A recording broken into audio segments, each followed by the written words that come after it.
From eventual Men of Steel being told no on the first time of asking, to future Bonds initially not being given their license to kill, these actors all suffered the burn of rejection before landing the big one. Gareth here from WhatCulture.com, and here are 10 rejected actors who nailed it the second time round.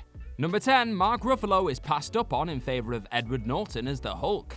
It's been well documented how it wasn't exactly all plain sailing when it came time to bring the MCU's first appearance of the Incredible Hulk into existence. Along with a ton of behind-the-scenes drama involving one-time Bruce Banner Edward Norton and his rewriting of sections of the script, the actual decision to bring the actor on board in the first place wasn't one that director Louis Leterrier was entirely happy with. In fact, the star who would ultimately go on to play the big screen wrecking ball in the wake of Norton's eventual departure was actually Leterrier's first choice. However, Marvel completely rejected his request to bring the star in for the part, with the studio reportedly telling the director no, he just does smart, intellectual movies, when the subject of originally casting Mark Ruffalo was brought into the conversation. Thankfully, Marvel would see sense somewhat when the opportunity arose to recast Banner from Avengers Assemble onwards, as Ruffalo quickly set about becoming part of the MCU furniture from there on out. Number 9, Ewan Ryan is no Jon Snow or Viserys.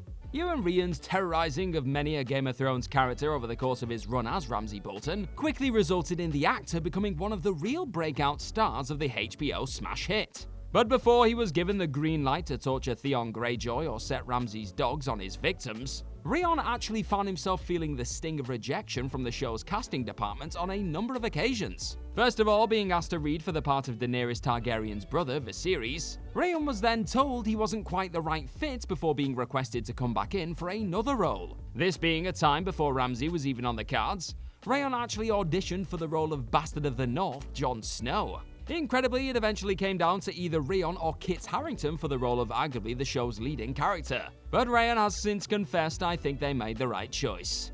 At least Ryan doesn't know nothing, if that makes sense. Number 8, Mark Hamill doesn't make the Joker cut initially. Alongside his unforgettable work as the galaxy's favourite Jedi Luke Skywalker, legendary thespian Mark Hamill has also become synonymous with another well-known, though much more villainous, face. Yet while his captivating chuckles and delivery of some of the Clown Prince of Crime's most chilling lines in the animated sphere have become almost as adored as his aforementioned work in the Star Wars universe, there was actually a moment in time when Hamill's stab at the Joker looked to be a dream too far for the actor.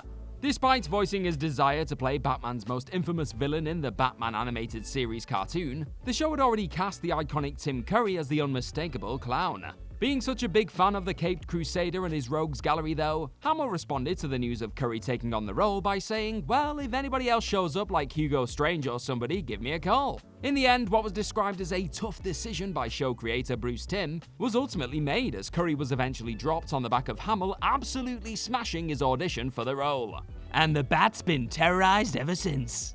Number 7, Pierce Brosnan can't be Bond because of Remington Steele. It's not uncommon for a star to have to pass up on a role due to being contractually obligated to appear in another project, or due to those dreaded scheduling conflicts. But with Pierce Brosnan's NBC series by the name of Remington Steele coming to its conclusion after its 4th season, the Irish star appeared to be fully free to pursue his dream of obtaining a license to kill. That was until his casting as 007 was made official, and interest in said crime drama began to rise on the back of it. Sure enough, those in charge decided Remington Steele was worth keeping alive a little while longer, taking full advantage of a 60-day clause which allowed them to change their minds on the matter. Despite efforts to find a way to allow Brosnan to play both his parts on the show and the upcoming The Living Daylights, however, Bond producer Albert Broccoli was having none of it, and swiftly allowed a previously booked-up Timothy Dalton to step into the saddle. Brosnan would finally get his chance to shine from GoldenEye onwards, but not before being given the boot thanks to his Remington commitments. Number 6, Sam Rockwell isn't quite the tech whiz Marvel were initially looking for. It wasn't merely a case of flicking through Jon Favreau's phone book, giving RDJ a quick bell, and quickly setting about bringing this first ever MCU offering to life. A number of big-time stars were all approached over the prospect of stepping into Tony Stark's shoes, as Kevin Feige and the gang embarked on this eventually game-changing endeavor.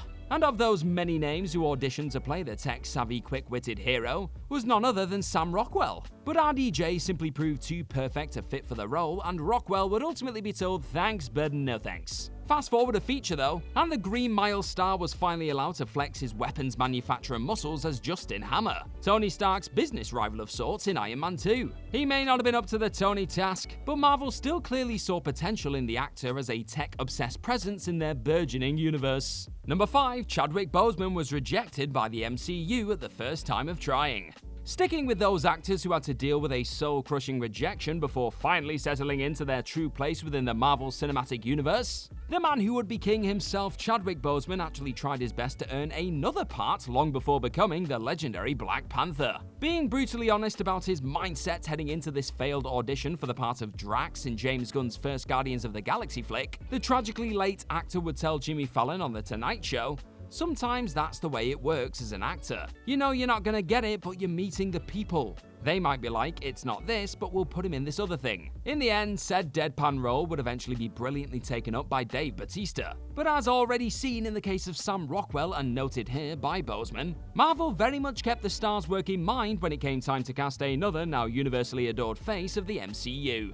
Number 4, Vinette Robinson finally gets her Star Wars moment. An audition for a series as well known and undoubtedly epic as Star Wars can be a pretty daunting task for even the most seasoned of thespian. So then add into that mix the little addition of said audition for a part in the galaxy far, far away being your first ever meeting for a character, and you can imagine why Sherlock star Vinette Robinson was a touch nervous heading into her Phantom Menace audition. At the age of just 13 years old when auditioning for the part of Padme Amidala, Robinson would confess that at the time, "I didn't know what to do and I was really nervous and I felt like I had to talk really proper. Like I tried to talk properly and sit up really straight." It turns out that all the sitting up and posh accents in the world couldn't bag the Yorkshire-born youngster the part of Luke and Leia's mother in the end. However, the actor would finally get her moment in The Two Sons later down the road, appearing in The Rise of Skywalker as pilot Roby Tice, a character seen forming one half of the first ever on-screen Star Wars LGBTQ+ kiss.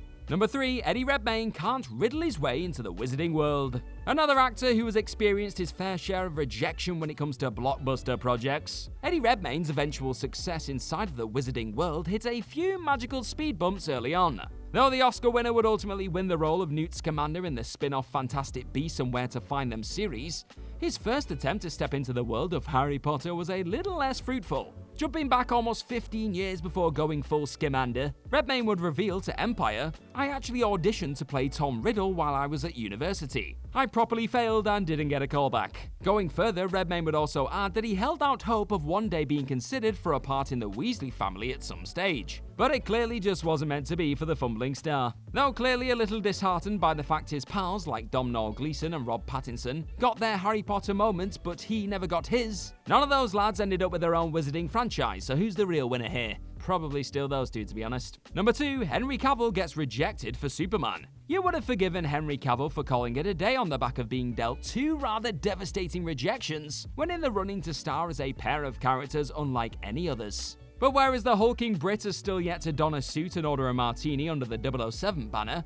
at least Cavill finally got a chance to fulfill his Superman dream later on in life. Jumping back to that initial super rejection though, a whole 10 years before getting to suit up in Man of Steel, that film's producer, Charles Roven, admitted that Cavill was very much being lined up as the next Clark Kent. However, that feature, penned by J.J. Abrams and potentially directed by McG, never got out of the blocks fully. And upon Bryan Singer taking over directorial duties and deciding the film would act as a continuation of the Christopher Reeve arc, Cavill was ultimately swapped out for Brandon Routh instead. In all honesty, Cavill simply wouldn't have meshed as well as Routh did in Singer's version of this super story, so his rejection likely worked out best for all involved, paving the way for a much grittier and more compelling Kal-El in Zack Snyder's universe. Number 1, Zoe Kravitz is too urban for a part in The Dark Knight Rises. Arguably stealing the whole damn show over the course of Matt Reeves' ludicrously gripping noir take on all things The Batman, it may come as a bit of a surprise to discover that the mesmerizing Zoe Kravitz was once put to one side in the lead up to casting for a role in another Bat flick due to apparently being too urban.